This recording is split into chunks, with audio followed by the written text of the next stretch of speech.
अंतकरण असावे पवित्र, वाचावे सदा गुरुचरित्र. जो भावे वाचेल हे चरित्र, त्यास आयु आरोग्य अपार संपत्ती संतती प्राप्त होईल. असे आशीर्वाद रूपी वचन लाभलेल्या या गुरुचरित्र ग्रंथाचे वाचन करून श्री स्वामी महाराजांच्या चरणी, श्री दत्तात्रयांच्या चरणी आज आपण ही सेवा रुजू करूया. श्री स्वामी समर्थ. जय जय स्वामी समर्थ. प्रापंचिक अडचणी दूर करणारा दिव्य ग्रंथ गुरुचरित्र.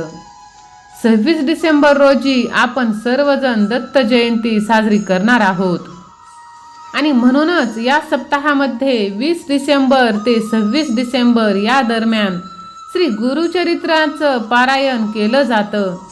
आपल्या प्रापंचिक अडचणींचं, समस्यांचं निवारण करण्यासाठी, तसेच सर्वात महत्त्वाचं गुरु दत्तात्रयाची, स्वामी समर्थ महाराजांची कृपादृष्टी प्राप्त करण्यासाठी प्रत्येकाने गुरुचरित्राचे पारायण नक्कीच करा. आपल्यापैकी बऱ्याच जणांनी हे पारायण केलं असेल, परंतु काही सेवेकरी आपल्याला नव्याने जोडले आहेत. त्यांच्यासाठी म्हणून तसं सर्वांसाठी गुरुचरित्राचे पारायण कसे करावे, हे पारायण करत असताना कोणते साधे सोपे नियम पाळावेत, पारायणाची पूजा मांडणी कशी करावी, पूजा कशी करावी, उद्यापन कसं करावं, वाचन कसं करावं, ही संपूर्ण सर्व माहिती आपण ह्या व्हिडिओमध्ये बघणार आहोत. चॅनलवर जर नवीन असाल तर लगेच चॅनलला सबस्क्राईब करा, बेल आयकॉन दाबायला विसरू नका आणि कमेंट बॉक्समध्ये अवधूत चिंतन श्री गुरुदेव दत्त लिहायला सुद्धा तुम्ही विसरू नका. मनुष्य जन्मल्यापासून मृत होईपर्यंत असंख्य हाल अपेष्टांना सामोरे जातो. प्रत्येकाची अडचणींवर मात करण्याची पद्धत वेगवेगळी असते. काही मनुष्यबळ वापरतात, काही पैसा वापरतात, काही दांडगाही वापरतात, जसे की साम दाम दंडभेद. हे सगळं वापरूनही काहीच उपयोग झाला नाही तर मग नंतर सगळ्यात शेवटी त्यांना देव आठवतो. काहींना आधीच आठवतो तर काहींना काही वेळेनंतर. मग इथूनच सुरू होते उपासना.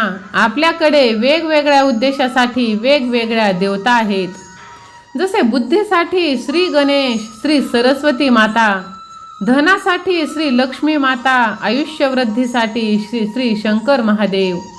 जसे घरात पितृदोष असेल तर त्याच्यामुळे सर्व घरात अडचणी संसारात येत असतात. अशामुळे या सर्व गोष्टींवरती एकच उपासना म्हणजेच श्री गुरुचरित्र पारायण, श्री दत्त उपासना सांगितली गेली आहे. श्री गुरुचरित्र हे साक्षात दत्तात्रय महाराजांचे जीवन चरित्र. या चरित्राचे जिथे पारायण केले जाते तिथे श्री दत्त भगवान साक्षात उपस्थित असतात. श्री दत्त महाराजांचे चरित्र म्हणजे श्री गुरुचरित्र. यामध्ये श्री नरसिंह सरस्वती महाराजांच्या अनेक लीला कथन केल्या गेल्या आहेत. तसेच श्री महाराजांनी आपले वर्तन किंवा जीवन कसं व्यतीत करावं हे सुद्धा सांगितलं आहे. शक्यतो हे गुरुचरित्र वाचन सर्वांनीच केलं पाहिजे. गुरुचरित्राचे पारायण घरामध्ये सुरू असताना त्या ठिकाणीही पारायण ऐकण्यासाठी स्वतः दत्त महाराज येतात. दत्त दर्शनाची अनुभव आपल्याला आल्याशिवाय राहणार नाही. असा काहींचा अनुभव आला आहे काहींना. आपण कमेंट बॉक्समध्ये जरूर लिहावं जर आपल्याला काही अनुभव आला असेल तर. गुरुचरित्र ग्रंथाच्या वाचण्याने नुसत्या मनोकामना पूर्ण होत नाहीत, तर साक्षात भगवंताच्या दर्शनाचा साक्षात्कार देखील होत असतो. त्यामुळे गुरुचरित्राचे पारायण करताना खूप नियम पाळावे लागतात. अशी शंका, अशी भीती मनात न ठेवता श्रद्धेने या दिव्य चरित्राचे पारायण तुम्ही करा. ज्यांच्या मनात असा विचार आला आहे की गुरुचरित्राचं पारायण करताना फार नियम पाळावे लागतात, तर हे चुकीचं आहे. जर हे पारायण करण्याची इच्छा मनात आली असेल तर लगेच तुम्ही करा. तुमच्या मनात आला आहे म्हणजे स्वतः दत्त महाराजांची, स्वामी महाराजांची इच्छा आहे की तुम्ही हे पारायण करावे. त्यामुळे मनात कुठलीही शंका, भीती न ठेवता आपण या सप्ताहामध्ये 20 डिसेंबर ते 26 डिसेंबर 2023 या दरम्यान या गुरुचरित्राचे पारायण अवश्य करावे. काही साधे सोपे नियम आपल्याला पाळायचे आहेत. हे नियम कोणते ते आपण बघूयात. हा चरित्र स्त्री किंवा पुरुष कोणीही करू शकतो. आपल्या मनात आला आहे दत्त महाराजांची इच्छा, म्हणूनच आपल्या मनातील शंका भीती काढून गुरुचरित्राचे पारायण आपण अवश्य करावे. पारायण सुरू करताना पुढे मी पूजेमध्ये सांगितले आहे त्या पद्धतीने संकल्प करूनच पारायण करावे. म्हणजेच आपली जी सेवा आहे ती फळाला जाईल. रोज वाचन करताना शरीरानं आणि मनानं स्वच्छ राहायला पाहिजे. स्वच्छ आंघोळ करायची, नवीन किंवा स्वच्छ वस्त्र घालून पारायण करावे. रोज पारायण करताना आपलं कपाळ, दोन्ही बाहू, कंठ, हृदय, गुडघे या ठिकाणी भस्म लावावं. भस्म लावूनच आपलं रोजचं वाचन आपण करावं. असं केल्यामुळे आपल्या शरीराची शुद्धी होत असते. रोज वाचन करताना श्री स्वामी समर्थ किंवा दत्त महाराजांचा ओम द्राम चिरंजीवी नमः या मंत्राचा मनोभावे पाठ करावं आणि त्यानंतरच आपलं वाचन सुरू करावं. पारायणाच्या दिवशी पारायणाच्या ठिकाणी 2 आसने ठेवावीत. एक आपल्याला बसण्यासाठी तर दुसरा दत्त महाराजांसाठी. आणि पारायण सुरू असताना दत्तगुरु स्वतः येतात आपलं पारायण श्रवण करण्यासाठी, ऐकण्यासाठी. अशी श्रद्धा आहे आणि अनुभव देखील आहे. तर आता आपण पाहूया की वाचन कसं करायचं. अगदी मोठ्याने पण नाही आणि अगदी मनात पण नाही. कारण वाचनाने जे उच्चार असतात त्यामुळे आपल्या घरात स्पंदने निर्माण होतात, ज्यामुळे आपल्या घरातील वातावरणाची शुद्धी होते. वाचन सुरू असताना मध्येच सारखं उठायचं नाही. जर आपल्याला तहान लागत असेल तर थोडंसं पाणी तांब्याभर जवळ घेऊन बसा. मध्ये मध्ये बोलायचं नाही. काही अपरिहार्य कारणामुळे जर उठावं लागलं तर पाय स्वच्छ धुवायचं, हातपाय स्वच्छ धुवून गोमूत्र शिंपडूनच पुन्हा वाचनाला बसायचं. पारायणाच्या 1 दिवस अगोदर 4 कुत्रे आणि 1 गाईला गव्हाच्या पोळीचा नैवेद्य खाऊ घालायचा. आपलं देवघर स्वच्छ करायचं, गोमूत्र शिंपडून घ्यायचं, संपूर्ण घरात गोमूत्र शिंपडवायचं. वाचन कधी करावं तर दिवसभरात आपण कधीही वाचन करू शकतो. यामुळे पहाटे किंवा सकाळी एकाग्रता चांगली असते. म्हणून सकाळी जास्तीत जास्त वाचन करावं. संध्याकाळी वाचन करा. दुपारी 12 ते 12:30 या वेळेला वाचन करू नका. ही वेळ दत्तगुरूंची भिक्षेची वेळ असते. ही वेळ सोडून दिवसभरात कधीही आपण संध्याकाळी 7 वाजेपर्यंत गुरुचरित्राचे पारायण आपण करू शकतो. शरीरानं मनानं ब्रह्मचर्य पाळायचं. खाण्यापिण्याचे महत्त्वाचे नियमही पाळायचे. हॉटेलचं किंवा बाहेरचं जेवण खायचं नाही. बाहेरचं जेवण आपण घ्यायचं नाही. कांदा, लसूण, मांसाहार पूर्णपणे वर्ज्य करायचं. मग पारायण काळात खायचं तरी काय. तर या 7 दिवसामध्ये तुम्ही दूध पोळी खाऊ शकता, भाजी पोळी खाऊ शकता, पण बाहेरचं आपण अन्न वर्ज्य करायचं. पारायण सुरू असताना कुठल्याही अंत्यविधीला किंवा वर्षश्राद्धाला जाऊ नका. सुतक जर पडलं किंवा वृद्धी असेल तर पारायण आहे त्या ठिकाणी थांबून घ्यायचं. दुसरं कोणाकडून तरी ते वाचन करून घ्यायचं. पारायण अर्धवट सोडायचं नाही. महिलांच्या बाबतीत जर विटाळ आलं असेल, अडचण असेल तर तेवढे दिवस सोडून द्या. जरी आपलं वाचन दत्त जयंती होऊन गेल्यावर संपलं तरी चालेल, परंतु पारायण हे पूर्ण करायचं. सकाळ संध्याकाळ आपण घरात जो नैवेद्य बनवतो तेच नैवेद्य आपण आपल्या स्वामी माऊलींना दाखवायचं. रोज आरती करायची. रोज आपलं वाचन झाल्यानंतर रात्री विष्णू सहस्त्रनाम किंवा क्षमापण स्तोत्र वाचायचं. असं केल्याने दिवसभरात आपल्या भाषणामध्ये काहीतरी राहिलं असेल त्याची दत्तगुरूंना क्षमा मागायची. पारायण काळात दत्तगुरूंचा आपल्या घरामध्ये वास असतो, म्हणून शांतता पाळायची. भांडण कलह होऊ द्यायची नाही. आणखी एक महत्त्वाचा नियम म्हणजे गादीवर किंवा पलंगावर झोपू नका. जमिनीवर चटई किंवा घोंगडी टाका आणि त्यावरतीच तुम्ही झोपा. पारायण काळात आपण अखंड दिवा प्रज्वलित करतो. दिवा विझणार नाही याची काळजी घ्या. जर दिवा विझलाच तर दत्तगुरूंची क्षमा मागा आणि तो दिवा पुन्हा प्रज्वलित करा. गुरुचरित्राची पोथी असते, तिचे 8 दिवस पवित्र पाळायचं असतं. पोथी वाचून झालं की एका स्वच्छ वस्त्रामध्ये झाकून ठेवावी. रोज पोथीची हळद कुंकू अक्षता फुलं वाहून पूजा करायची. नंतरच वाचन सुरू करायचं. यातील महत्त्वाचे जेवढे नियम आहेत ते सर्व नियम पाळावेत. शुद्ध भाव ठेवावा, श्रद्धा ठेवावी. सद्गुरूंचा साक्षात्कार, त्यांची दिव्य अनुभूती आपल्याला आल्याशिवाय राहणार नाही. आता आपण पारायणाची मांडणी कशी करायची, पूजेची मांडणी कशी करायची, गुरुचरित्राचे पारायण करताना आपल्याला काय साहित्य लागेल, तर एक कलश किंवा तांब्या शुद्ध पाण्याने भरलेला, त्यानंतर स्वामी महाराजांची मूर्ती असेल तर मूर्ती, दत्त महाराजांची मूर्ती असेल तर मूर्ती घ्या, पंचामृत घ्या, एक नारळ लागेल, फुलं, हार, विड्याची पानं, सुपारी, हळकुंड, बदाम इत्यादी साहित्य आपल्याला लागेल. मंदिराजवळची जागा स्वच्छ करून घ्यावी. आपल्याला 2 पाट सुद्धा लागतील किंवा 2 चौरंग घेतले तरी चालेल. एका चौरंगावरती किंवा पाटावरती स्वामी समर्थ महाराज, दत्त महाराजांचा फोटो ठेवावा आणि त्याच्या समोरील जो पाट आहे किंवा चौरंग असतो त्याच्यावरील गुरुचरित्राची पोथी ठेवायची. ही संपूर्ण जागा गोमूत्राने स्वच्छ करून घ्या. त्यानंतर या पाठावरती किंवा चौरंगावरती स्वच्छ लाल वस्त्र टाका. आपल्याकडे फोटो असेल तर अवश्य मांडा. फोटो नसला तर हरकत नाही, सुपारीही घेऊ शकता. अशा पद्धतीने स्वामींचा किंवा दत्त महाराजांचा फोटो मांडून घ्यावा. त्यानंतर प्रथम दिवा प्रज्वलित करावा. शुद्ध तुपाचा दिवा प्रज्वलित करावा. या दिव्याच्या पूजन करायचं. हळद अक्षता फुलं वाहायची. नंतर आपल्या पहिल्या 3 बोटांना भस्म लावून घ्यायचं. रोज वाचन करताना देखील प्रथम आपल्या अंगाला, कपाळाला, कंठाला, हृदयाला, 2 बाहूंना भस्म लावायचे. नंतरच वाचन सुरू करायचं.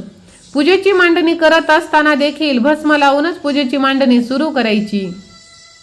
आपण सर्वात महत्त्वाचे गुरुचरित्राचे पारायणाचा संकल्प करणार आहोत. आपल्या उजव्या हातामध्ये 1 चमचा पाणी घ्या. त्यामध्ये हळद कुंकू अक्षदा फुलं घ्या. मनोमन दत्त महाराजांचं स्मरण करा आणि म्हणायचं, आपली एखादी मनोकामना असेल ती दत्त महाराजांना बोलून दाखवायची. माझ्या आणि माझ्या कुटुंबाच्या आरोग्य, धन, संपदा, प्रसिद्धी, यश, ऐश्वर्य प्राप्तीसाठी, लक्ष्मी प्राप्तीसाठी मी गुरुचरित्र पारायणाची ही सेवा करत आहे.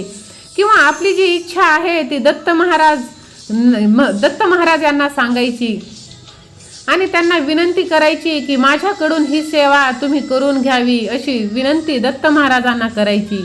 आणि ताम्हनामध्ये हातातील पाणी सोडून द्यायचं. संकल्प केल्यानंतर आपण आता गणपती पूजन करणार आहोत. एका ताम्हनामध्ये थोडेसे अक्षता घेऊन गणपती बाप्पाची मूर्ती नसेल तर सुपारी घ्या. गणपती बाप्पांना शुद्ध पाण्याने, नंतर पंचामृताने, पुन्हा शुद्ध पाण्याने स्नान घालायचे. गणपती बाप्पांना स्नान घातल्यानंतर त्यांची आपण चौरंगावरती स्थापना करणार आहोत. चौरंगावरती थोडेसे तांदूळ ठेवावे. त्यावरती गणपती बाप्पांची मूर्ती स्थापन करावी. या मूर्तीला हळद कुंकू अक्षता गंध फूल वाहायची. ओम श्री महागणपतेय नमः असे म्हणून गंधाक्षदा पुष्पम समर्पयामी. गणपती बाप्पाची स्थापना झाल्यानंतर आता आपण कलश स्थापना करणार आहोत. शुद्ध पाण्याने भरलेल्या एका तांब्यामध्ये आपण हळद कुंकू अक्षदा, एखादं फूल टाकावं, 1 सुपारी टाकावी. त्यानंतर विड्याचे 5 पानं ठेवावी. गणपती बाप्पांच्या शेजारी चौरंगावरती थोडेसे तांदूळ ठेवा आणि त्यावरती कलश स्थापन करा, 1 नारळ ठेवून. तांब्यावरती खालून वर कुंकुवाचे 5 रेषा काढायच्या. या कलशातील हळद कुंकू अक्षदा फूल वाहून पूजा करायची. नंतर आपण गणपती बाप्पांची पूजा करतो. कलश पूजन झाल्यानंतर आपल्या देवघरातील दत्त मूर्तींची पूजा. जर मूर्ती नसेल तर सुपारी घ्या. सामानामध्ये ही सुपारी किंवा गुरुदेव दत्तांची मूर्ती तर ती थोड्याशा अक्षता ठेवून त्या ठिकाणी ठेवायची. दत्तगुरूंच्या मूर्तीला आपण आता महाअभिषेक करणार आहोत. प्रथम शुद्ध पाण्याने, नंतर पंचामृत आणि नंतर पुन्हा शुद्ध पाण्याने स्नान घातल्यानंतर चमच्याने किंवा पळीने थोडं थोडं पाणी टाकून आपण अभिषेक करणार आहोत. अभिषेक झाल्यानंतर मूर्ती स्वच्छ पुसून घ्यायची. चौरंगावरती थोडेसे अक्षता ठेवून त्या ठिकाणी दत्तगुरूंची मूर्ती स्थापन करायची. त्यांना गंधाक्षता फुलं वाहायची. तसेच दत्तगुरूंना आवडतं भस्म त्यांच्या देखील कपाळाला, छातीला, दोन्ही बाहूंना लावायचं. दत्तगुरूंची जर मूर्ती नसेल तर आपण त्या ठिकाणी त्यांचे प्रतीक म्हणून 1 सुपारी स्थापन करावी. त्यानंतर आपल्या देवघरात जर स्वामी महाराजांची मूर्ती असेल तर स्वामींच्या मूर्तीला देखील ताम्हनामध्ये घ्यायचं. प्रथम शुद्ध पाण्याने पंचामृताने पुन्हा शुद्ध पाण्याने त्यांना स्नान घालावं आणि पुरुष सूक्ताचं पठण करून स्वामींचा देखील अभिषेक करावा. अभिषेक झाल्यानंतर स्वामी महाराजांची मूर्ती स्वच्छ पुसून घ्यावी. चौरंगावरती दत्तगुरूंच्या शेजारी थोडेसे तांदूळ ठेवावे. स्वामींची मूर्ती त्या ठिकाणी स्थापन करावी. त्यांना देखील गंधाक्षता फुलं वाहावी, तसेच भस्म लावावा. त्यानंतर देवघरातील शंख आणि घंटा घ्यावी. उजव्या हाताला शंखाची स्थापना करावी, डाव्या बाजूला घंटाची स्थापना करावी. शंखाला गंध लावायचे, घंटेला गंधाक्षता फुलं व्हायची व त्यानंतर त्या ठिकाणी स्थापन केले आहे कलशाच्या समोर जोडपानावरती एक सुपारी हळकून एक बदाम ठेवावं. ही सर्व पूजा सुरू असताना मनातल्या मनात श्री दत्तगुरु यांचा मंत्र ओम द्राम चिरंजीवी नमः किंवा श्री स्वामी समर्थ जय जय स्वामी समर्थ या मंत्राचं मनातल्या मनात पठण करावं. त्यानंतर आपण पूजेमध्ये जे फोटो मांडले आहेत, स्वामींचा फोटो असेल, नवनाथ महाराजांचा फोटो असेल किंवा दत्तात्रयांचा फोटो असेल, प्रत्येक फोटोची पंचोपचार्य पूजा करायची. त्यांना हळद कुंकू अक्षता गंधाक्षता फुलं व्हायची. दत्त महाराजांना स्वामी महाराजांना नवनाथांना भस्म अतिशय प्रिय आहे म्हणून त्यांना भस्म देखील लावायचं. फुलांचे हार घालावे दत्त महाराजांना स्वामी महाराजांना नवनाथांना. तसेच आपल्याला बसण्यासाठी एक आसन घ्यायचं आणि दत्त महाराजांना बसण्यासाठी एक आसन. आपलं वाचन सुरू असताना स्वतः दत्त महाराज पारायणाच्या वेळी फेरी मारत असतात. आपलं पारायण आपलं वाचन श्रवण करतात. अशा रीतीने पूजा मांडणी झाल्यावर या चौरंगाच्या पुढेच एक पाठ ठेवावा किंवा चौरंग ठेवावा. गुरुचरित्राच्या पोथीसाठी ही पोथी वाचन करताना या आसनावरती या पाटावरती ठेवूनच करावी. पोथीचं वाचन करताना पोथी उचलून घ्यायची नाही. आहे त्या जागेवर ठेवूनच पोथीचे वाचन करायचे आहे. तर प्रथम काय करावं, या पाठावरती स्वच्छ वस्त्र घ्यावं. लाल किंवा पिवळं कुठलेही वस्त्र चालेल. त्यावरती थोडेसे अक्षता ठेवाव्यात. अक्षतावरती गुरुचरित्राची पोथी ठेवावी. या पोथीची पंचोपचारिक पूजन करायचं. हळद कुंकू अक्षता फुलं व्हायची. सरस्वते नमः असे मंत्र बोलून पारायण सुरू असताना पोथीचे पावित्र्य आपण जपायचं. रोज वाचन सुरू करण्या अगोदर पोथीची पूजा करायची. आपलं वाचन झालं की पोथी स्वच्छ वस्त्रामध्ये झाकून ठेवायची. पूजा झाल्यानंतर अखंड दिवा प्रज्वलित करायचा. हा दिवा पारायणाच्या काळात विझणार नाही याची काळजी घ्यायची. चुकून जरी वाऱ्याने किंवा अनावधानाने विझलाच तर कुठलीही शंका मनात न आणता दत्त महाराजांची क्षमा मागायची आणि तो दिवा पुन्हा प्रज्वलित करायचा. अशा पद्धतीने पोथीचे पूजन केल्यानंतर अखंड दिवा प्रज्वलित केल्यानंतर श्री स्वामी समर्थ महाराज किंवा ओम द्राम चिरंजीवी नमः या मंत्राचा एक माळ पठण करा. गायत्री मंत्राचे पठण करा आणि वाचनाला सुरुवात करा. पहिल्या दिवशी 1 ते 9 अध्याय, दुसऱ्या दिवशी 10 ते 21 अध्याय, तिसऱ्या दिवशी 22 ते 29 अध्याय, चौथ्या दिवशी 30 ते 35, पाचव्या दिवशी 36 ते 38, सहाव्या दिवशी 39 ते 43 आणि सातव्या दिवशी म्हणजेच त्या दिवशी शेवटच्या दिवशी 44 ते 53 असे अध्याय वाचन करायचं. रोज आपलं वाचन झाल्यानंतर संध्याकाळी गुरुचरित्राच्या पोथीला तसेच दत्त महाराजांना आपण घरात जे अन्न बनवतो त्याचा नैवेद्य दाखवायचा. सकाळ संध्याकाळ दोन्ही वेळेला आरती करायची. आता आपण बघूया की उद्यापन कसं करायचं. गुरुचरित्राच्या पारायणाचं उद्यापन कसं करावं. दत्त जयंतीला दिवशी म्हणजे 26 डिसेंबर रोजी या दिवशी आपण संपूर्ण वाचन करायचं. 44 ते 53 अध्याय वाचायचे. आता या दिवशी उपवास असतो आणि म्हणूनच उद्यापन करताना आपण त्याच्या दुसऱ्या दिवशी करा.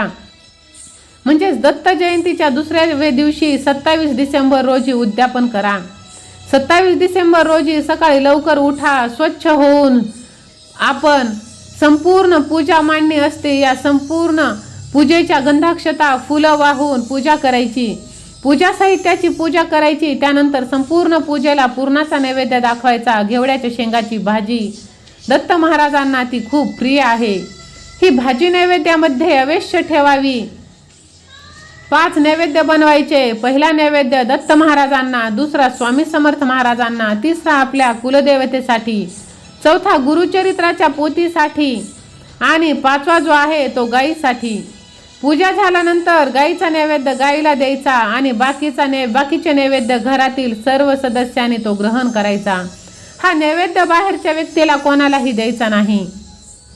त्यानंतर आरती करायची। आरतीमध्ये गणपती बाप्पाची आरती, गुरु दत्तात्रयाची आरती, स्वामी महाराजांची आरती, श्री गुरुचरित्राची आरती। या दिवशी शक्य असल्यास एखादं जोडपं किंवा कमीत कमी एक सवाष्ण जीव घालावी।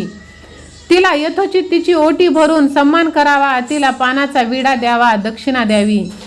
या दिवशी एखादा याचक भिकारी आपल्या दारावर जर आला तर त्याला रिकाम्या हाताने जाऊ देऊ नये। त्याला जेवण देऊन तृप्त करा, त्याला दान द्या, दक्षिणा द्या। दत्त महाराज कोणत्या रूपात येऊन दर्शन देतील सांगता येत नाही। आपल्याला काहीतरी अनुभव नक्कीच येणार। त्या दिवशी आपल्या घरामध्ये सुगंध दरवळणार, काहीतरी अनुभूती नक्कीच येणार। असा काही अनुभव जर तुम्हाला आला असेल तर कमेंट बॉक्समध्ये तुम्ही नक्की लिहा, जेणेकरून इतरांनाही यानंतर गुरुचरित्राचे पारायण करण्याची प्रेरणा मिळेल। उद्यापनाच्या दिवशी संपूर्ण पूजा साहित्य तसेच ठेवावे। दुसऱ्या दिवशी सकाळी संपूर्ण पूजेवर गंधाक्षता फुलं व्हायची आणि पूजा हलवायची। पूजा हलवल्यानंतर पूजा साहित्याचे काय करायचे तर कलशातील तांब्यातील जे पाणी असतं ते संपूर्ण पाणी आपल्या घरामध्ये आजूबाजूला शिंपडून घ्या, घराच्या बाहेर शिंपडावं। त्यानंतर नारळ जो असतो त्याचा फोडून प्रसाद करायचा। सुपारी, हळकुंड, बदाम, विड्याची पानं ही पाण्यामध्ये विसर्जित करा। श्री स्वामी समर्थ किंवा ओम द्राम चिरंजीवी नमः हा मंत्र तुम्ही बोलत राहा। दत्त महाराजांना कुठलाही मंत्र, विष्णू सहस्त्रनाम अवश्य पठण करा। संकल्प करून पारायणाचे नियम पाळून गुरुचरित्राचे हे पारायण आपण अवश्य करावे। हे पारायण करत असताना काहीच अवघड नाहीये, अजून भरपूर दिवस बाकी आहेत। एका बैठकीत जरी एवढे अध्याय वाचून नाही झाले तरी काहीच हरकत नाही। थांबून दिवसभरात आपलं वाचन पूर्ण करायचं। फक्त 12 ते 12:30 या वेळेला वाचन बंद करायचे। आपल्या सर्वांच्या मनोकामना श्री गुरुदेव दत्त स्वामी माऊली यांच्या चरणी मी अशी प्रार्थना करते की सर्वांच्या मनोकामना स्वामी माऊली पूर्ण करोत। ही माहिती जास्तीत जास्त दत्त भक्तकांपर्यंत, स्वामी सेवेकऱ्यांपर्यंत पोहोचवावी। आपल्या अडचणी, शंका असतील तर कमेंट बॉक्समध्ये नक्की विचारावेत। आणि श्री स्वामी समर्थ, जय जय स्वामी समर्थ, ब्रह्मांड नायक, अक्कलकोट निवासी, अशक्य ही शक्य करतील स्वामी, असे तुम्ही कमेंट बॉक्समध्ये टाईप करा। आणि ही माहिती तुम्ही जास्तीत जास्त स्वामी सेवेकऱ्यांना शेअर देखील करा आणि स्वामी सेवेकरांना गुरुचरित्र पारायण करण्यासाठी प्रेरित करा। आजचा हा व्हिडिओ जर तुम्हाला आवडला असेल तर लगेच व्हिडिओला लाईक करून ह्या भक्तिमय चॅनलला सबस्क्राईब करा। बाजूची घंटी देखील दाबा, जेणेकरून स्वामी महाराजांची, दत्त महाराजांची कृपादृष्टी तुमच्यावरती राहील। मी स्वामींचा लाडका भक्त आहे, स्वामी सेवा आणि मी, स्वामी माझ्या पाठीशी कायम आहेत असे टाईप देखील करा। आणि हा व्हिडिओ ज्यांना याची गरज आहे त्यांना शेअर देखील करा। सतत स्वामींच्या नामस्मरणांमध्ये राहा।